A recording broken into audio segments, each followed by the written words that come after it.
Assalamualaikum warahmatullahi wabarakatuh. Semangat pagi adik-adikku kelas 4. Bagaimana kabar kalian? Semoga selalu sehat dan tetap semangat untuk meraih cita-cita. Hari ini kita akan belajar pada pembelajaran yang keempat, tema 6, subtema yang kedua, hebatnya cita-citaku. Mari sebelum mengawali pembelajaran, kita awali dengan bacaan basmalah. Bismillahirrahmanirrahim. Sahabat belajar kelas 4, kalian perhatikan gambar yang ada di layar. Nah, ini ada percakapan antara ayahnya dengan seorang anak. Seorang anak tersebut bertanya kepada ayah, "Ayah, jika sudah besar nanti, aku bercita-cita menjadi arsitek seperti teman ayah, Paman Fadli. Apa sih hebatnya menjadi arsitek?" Kemudian ayahnya menjawab, "Kamu mau tahu? Ayah akan menjelaskan padamu kehebatan seorang arsitek." Sahabat belajar kelas 4, adakah di antara kalian yang juga bercita-cita untuk menjadi seorang arsitek? Simak baik-baik ya penjelasan selanjutnya. Nah, yuk selanjutnya kita tambah wawasan kita yang berkaitan dengan arsitek. Yang pertama di sini ada informasi tentang Candi Borobudur. Candi Borobudur merupakan candi Buddha terbesar di Indonesia. Arsiteknya bernama Gunadarma. Candi tersebut amat indah dan megah, dibangun tanpa perekat dan tanpa bantuan alat modern. Tak heran jika Candi Borobudur menjadi salah satu keajaiban dunia. Yang selanjutnya ada Waduk Jatiluhur. Seorang arsitek juga berperan dalam menjaga lingkungan, misalnya saat bekerja sama dengan insinyur teknik sipil dalam merancang Waduk Jatiluhur. Waduk Jatiluhur adalah kolam besar tempat menyimpan air untuk berbagai kebutuhan.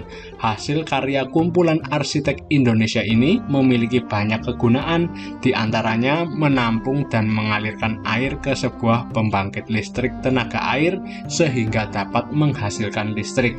Waduk juga bermanfaat sebagai penyedia air bersih dan irigasi yang diperlukan untuk mengairi sawah. Waduk ini juga sebagai bahan pengendali banjir. Selanjutnya ada Jembatan Suramadu.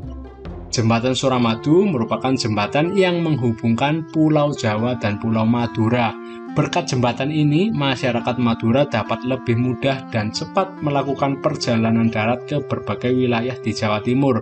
Dengan panjang 5.438 meter, jembatan ini merupakan jembatan terpanjang di Indonesia saat ini. Kemudian, informasi yang terakhir adalah seorang arsitek juga berperan dalam usaha mempersatukan umat beragama.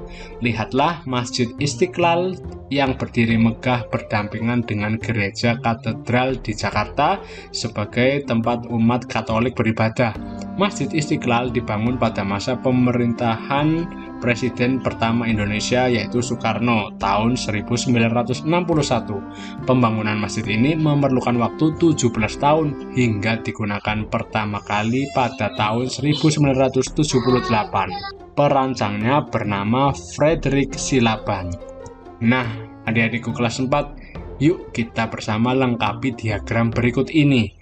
Yang informasi yang pertama yang akan kita cari adalah apa sih kehebatan lain seorang arsitek? Tepat sekali ya, seorang arsitek mampu membuat bangunan yang indah dan unik namun tidak mengurangi fungsi serta keamanan bangunan tersebut. Kemudian, jenjang pendidikan apa yang harus ditempuh untuk menjadi seorang arsitek? Ya, kita jika bercita-cita untuk menjadi seorang arsitek, minimal harus menempuh S1 jurusan arsitektur, serta tambahan kursus lainnya untuk meningkatkan keahlian. Kemudian, keterampilan apa yang harus dimiliki seorang arsitek? Tepat sekali, diantaranya merancang bangunan, menggambar bangunan, serta dapat memperkirakan dana yang digunakan untuk membangun sebuah gedung atau bangunan.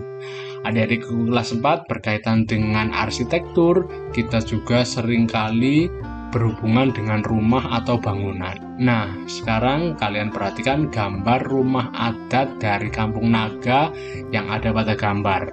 Bacalah dengan seksama keterangan tentang rumah adat mereka. Simak baik-baik ya. Rumah-rumah adat di Kampung Naga dibangun dengan cara yang unik dan memiliki tujuan dan makna sesuai kebiasaan masyarakat setempat.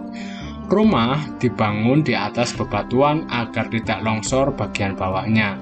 Masyarakat Kampung Naga sangat erat kekerabatannya, sehingga mereka membangun rumah mereka secara berdekatan, tetapi mengarah ke arah yang sama, yaitu arah timur-barat. Semua rumah akan menghadap ke arah Sungai Ciwulan yang berada di depan gerbang masuk kampung tersebut. Semua bahan bangunan dibuat dari bahan-bahan alami, seperti bambu dan dedaunan, karena kehidupan masyarakatnya yang sangat dekat dengan alam. Nah, yuk kita coba cari contoh 2 gambar rumah adat daerah yang ada di Indonesia.